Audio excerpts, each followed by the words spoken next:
Hey everybody, welcome to my channel. Today's video is another in my Western Mountaineering Fit and Pack series. And the model we're going to be looking at today is the Cypress. So what I want to do in this video is I want to first talk a little bit about why I bought this bag in the first place. Then I'm going to go over the details of the bag.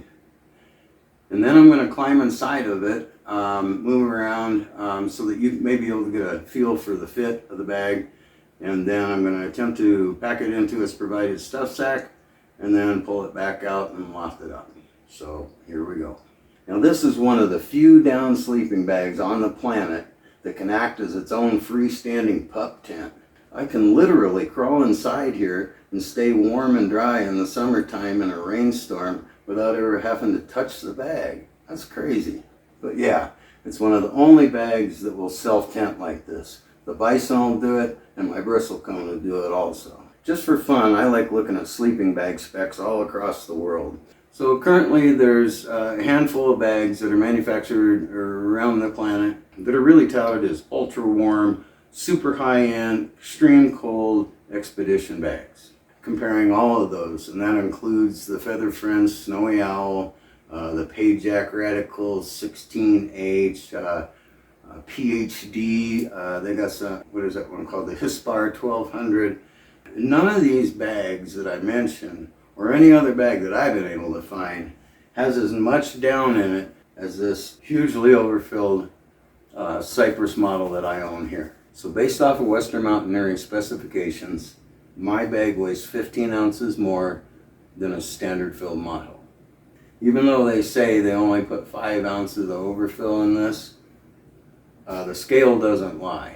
This bag weighs 5 pounds, 15 ounces.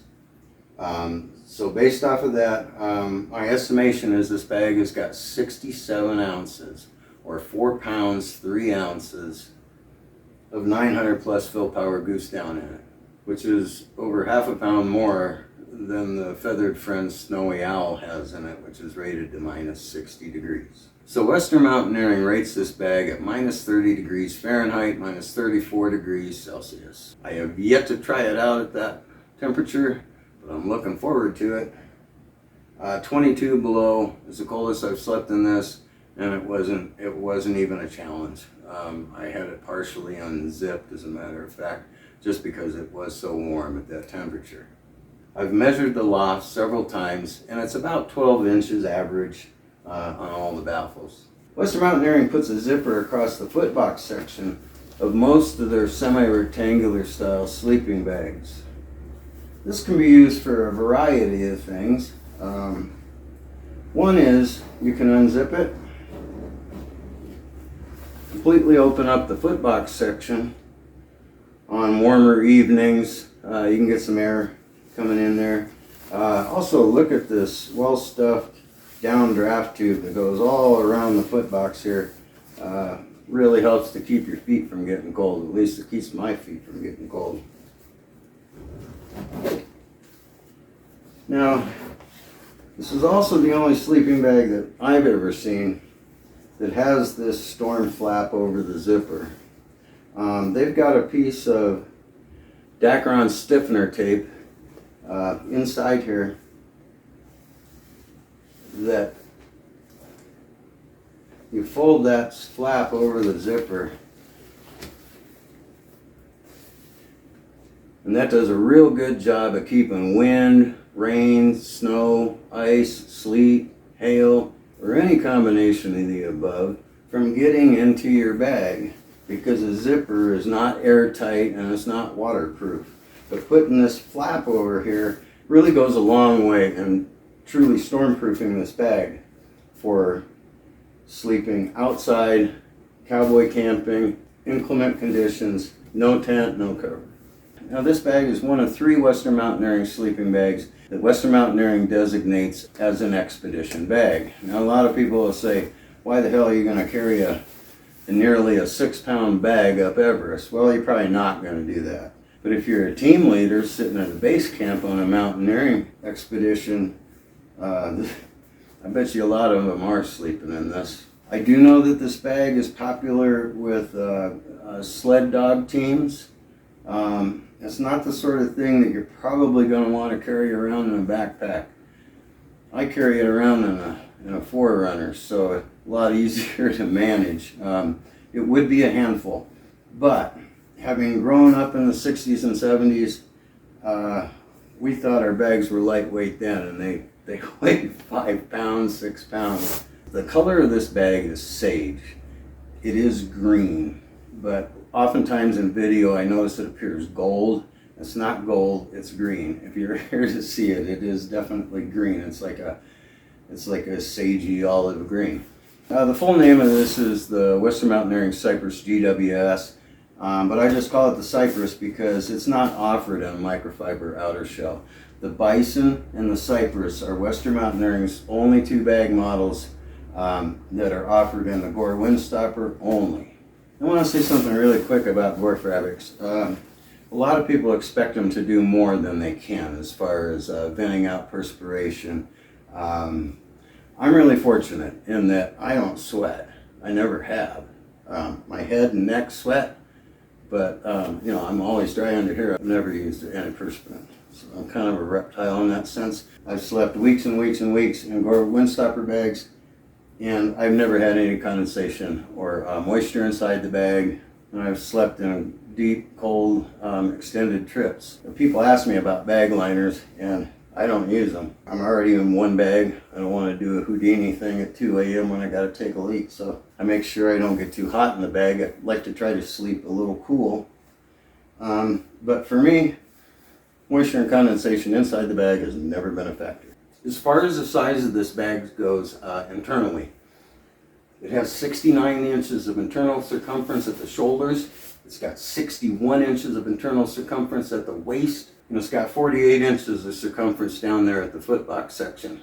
And if you read Western Mountaineering's website's description of this bag, until they produced this bag, there was nothing on the market with this kind of space and warmth in a compressible, lightweight, expedition style down sleeping bag. I mean, this thing is insanely huge inside. I remember corresponding with Western Mountaineering several years back, and they imagine that the kind of person that buys this bag is like a 6'5", 300-pound Montana rancher. And that is really what this bag would be ideal for. I know a lot of big men, big game hunters. I just know a lot of big guys. For a lot of big men who are, you know, big game hunters, sheep hunters, goat hunters, really in some severe conditions, they want to be comfortable like anybody else. And I feel a little bit guilty owning this bag just because my scrawny little butt just swims in this thing, and I love it. So it's really cool. One of the great things that this internal space provides me is I can put another bag inside here if I have to. If it's going to be 50 below, I put my Mighty Light inside here, and I'll be fine. I'll be fine. I know I'd be fine at 50 below. Even though I haven't done it, I bet you $10 I'll be just fine. So this is the very first Western Mountaineering sleeping bag that I've ever bought. And I bought it because I was in a very frustrated position. I was in my early 50s, and I had an REI minus 20 expedition down bag. It really had great loft. It was tall and looked really, really warm. But I was doing late season high mountain spin fishing one year, and I got cold in that bag. I know it was below zero. I have no way of telling you how cold it was, but it was probably somewhere around 10 below. And I woke up in the middle of the night, and I was cold in that minus 20 REI bag. And it was designed very similar to the current Feathered Friends Snowy Owl minus 60 degree bag, in that it had 2 zippers. It had one on the outside, and then it had another zipper about 3.5 inches in from that you could zip up, and basically it makes it a tighter interior dimension and gives you a little more warmth along that zipper side. I was uncomfortable with that, having both of them zipped up. It was just too tight for me, and I didn't really get any warmer, and I was angry. And I spent a couple years just frustrated. And I was just looking on Amazon one night, and I saw this. And I've been aware of Western Mountaineering and Feathered Friends ever since I started climbing back in the 70s.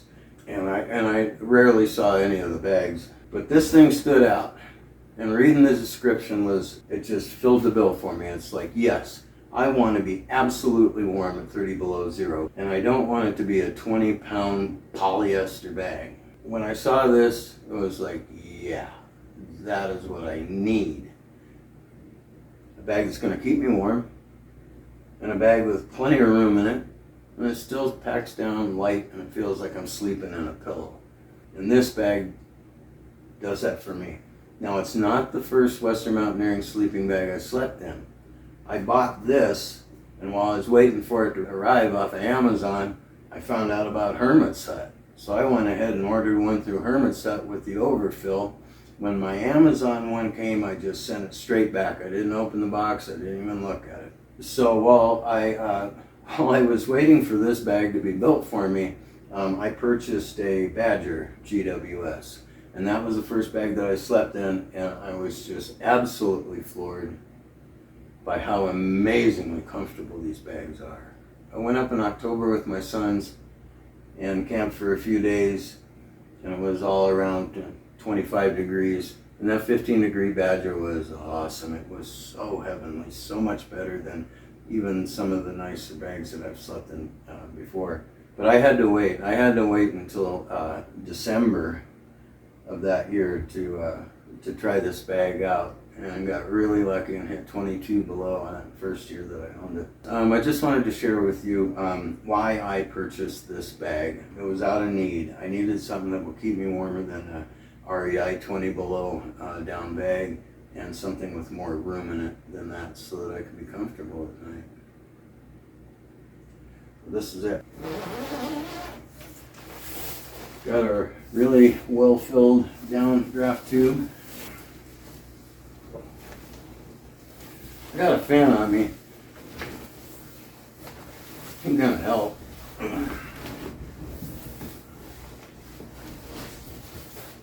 Okay.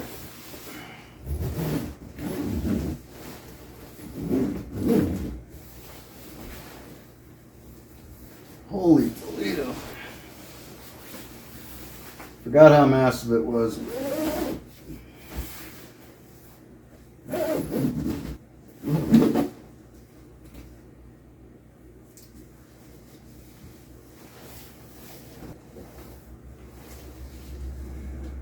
Okay, so this bag is really long on me. It's a 6'6", but it feels longer than any of my other 6'6" bags.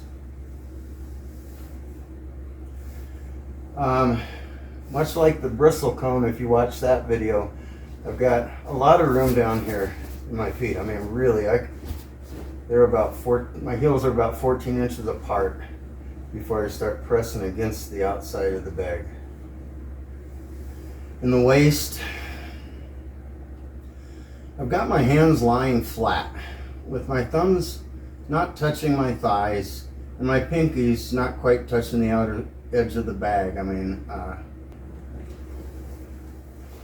up here in the chest, there's a lot of room. Really, just a whole lot of room up here in the chest. This is the Michelin Man bag. This is the Michelin Man bag. So I can tighten up that collar, which I'm not going to do, but I will tighten up the hood so that you can see the final fit of this.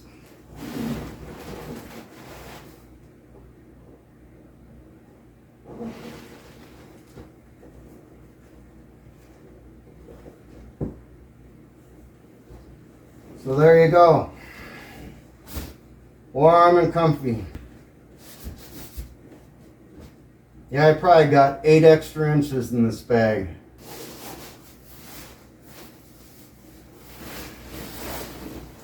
I'm about 5'10" and a half, 155 pounds. And I've really got a lot of extra length in this bag, and I'm not complaining. I knew it would be a good 6 inches of extra room down there, and it works out great. I've got plenty of room down in the bottom of this bag, because in the winter time, oftentimes I'll put 2 Nalgene's down there, so that I got enough to make coffee and breakfast in the morning, and that's real nice. But I sleep in here with a lot of electronics. I'll have at least one, if not a couple of 3 battery banks in here with me, my phone, maybe something to eat. So all this space, it doesn't bother me that there isn't a zippered pocket in it. I just let that stuff be. Sometimes I'll put one of my sensor push weather apps in here as well. So I got plenty of room to put stuff in here. Very easy to side sleep. I mean, I can side sleep in this full Captain Morgan. I can bring my knee up almost 90 degrees inside there. Plenty of room for this little runt to swim in.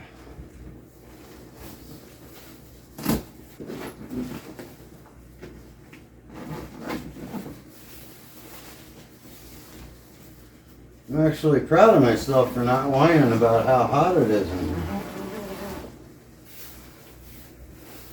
But make no mistake, it is really warm inside this bag.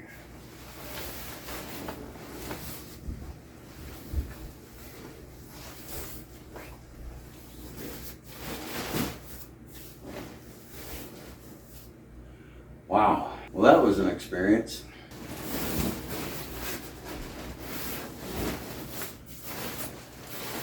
Once again,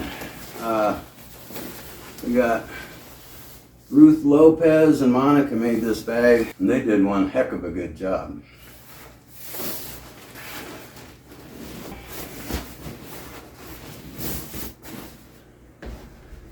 I just wanted to quick demonstrate what that was like inside the bag for me. So, I was moving my feet about like that. Maybe 12 inches apart at the heel, easily. My hands, my palms are sitting flat.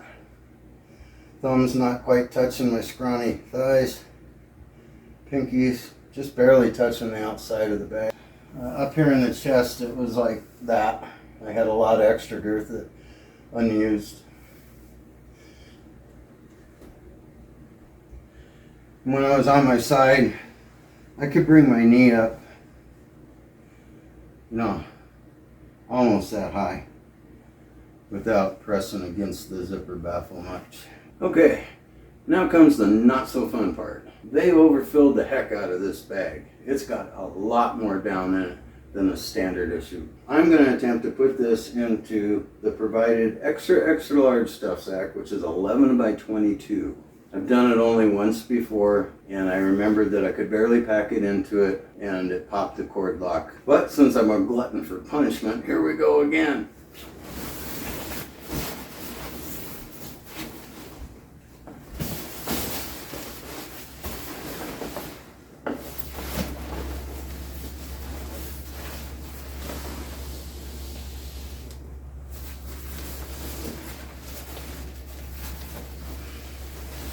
I mean, I got a packet, fit and pack series. Can't be in the fit and pack series if you don't pack it. All right, it's gonna be arduous.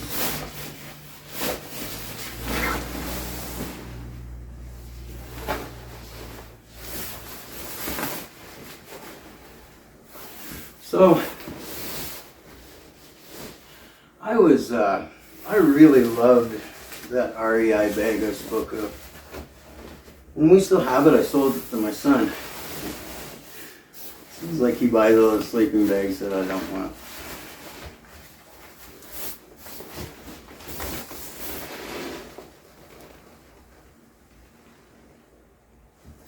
But that REI, -20 REI bag, I love that bag, but there's nothing more disappointing to an outdoor person than to have your gear come up short on you.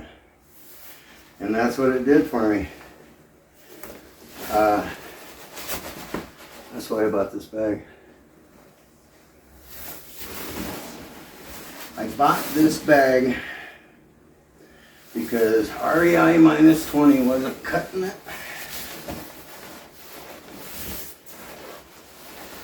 And neither was the room inside it. For me.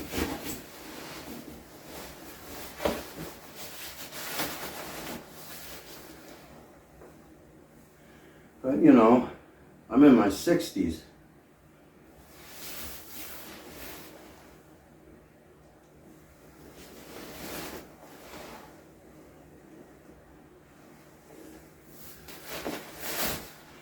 After 55 years of being in the outdoors, I think I've earned the right to have a little bit of comfort now.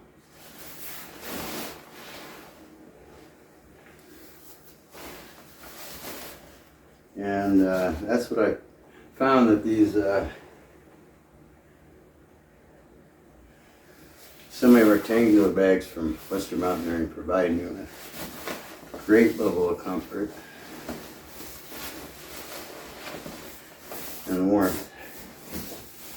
So, this is where it starts getting tough.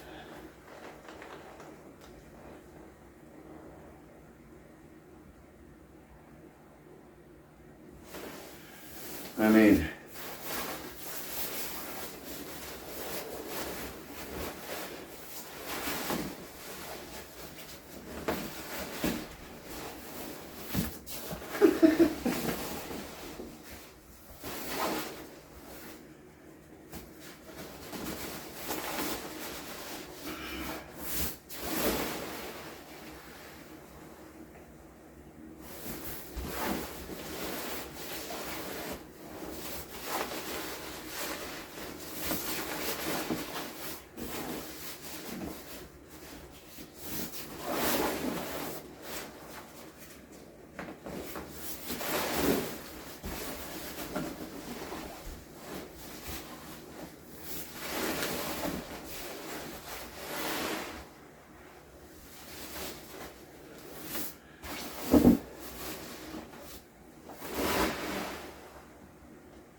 that took everything I had. And really, the stuff sack is not big enough for this bag. Because of all the overfill, and because it's a 6'6" model, it just don't make it, it don't cut it. So, if you buy an overfilled Cypress in the 6'6" length, do not expect to be able to get into this bag any better than I could. I mean, it simply will not compress down much anymore. I can't draw the drawstring. It just no way of doing it, so I'm not gonna try.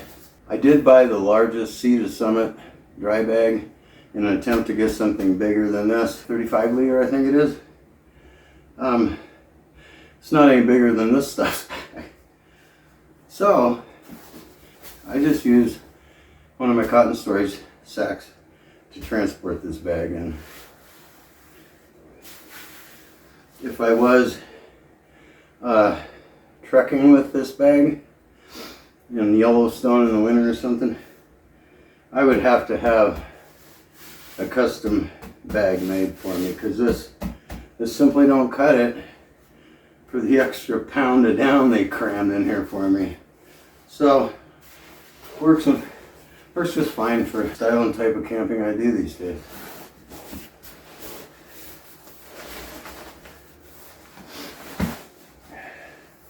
I started backpacking with my dad when I was 7. Started hiking and doing 14ers, 13ers and 14ers when I was 8. Got into scouts. My mom and dad were both leaders in scouts. So I did a lot of hiking and backpacking from like 6 years old to 16 years old, 17 years old. You know, by the time I was 16, I was bitten by the climbing bug. Outside of fishing, everything else took a back seat to climbing for 25 years.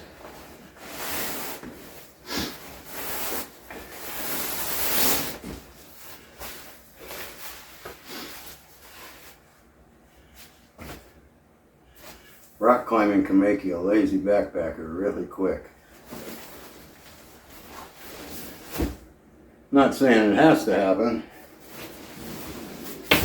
but in my case it did. I love climbing rocks. I don't like hiking for long distances anymore. I want something short, fast, and exciting. And that's what rock climbing provided for me. Okay, so like I've said before, on these Gore Windstopper bags, we open them up.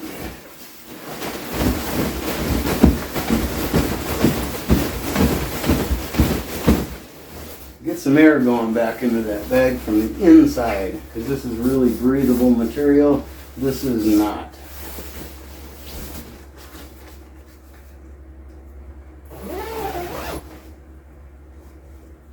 That time I did get the beard in there. Oh, there we go.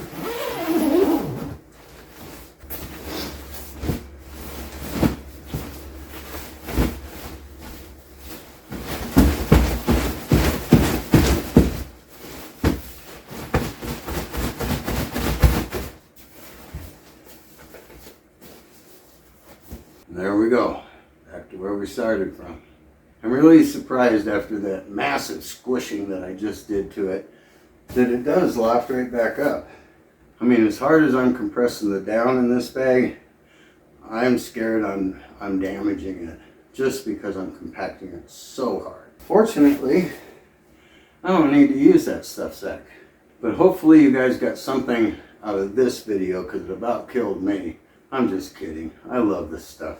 I mean, I'm glad you guys got to see the difficulty I experienced in trying to get this into the stuff sack. So my advice would be, if you intend to pack this bag, just buy, you know, and you're 6 foot tall, buy the 6 foot version and don't get overfill, because you're not going to be able to get it into that 11 by 22 bag. Or you're going to have the difficulty I had. I simply can't close it off. I mean, the stuff sack will not function as a stuff sack with this particular overfilled model. I think it's 7 of these videos now that I've done in this series, and 3 bags I had difficulty with.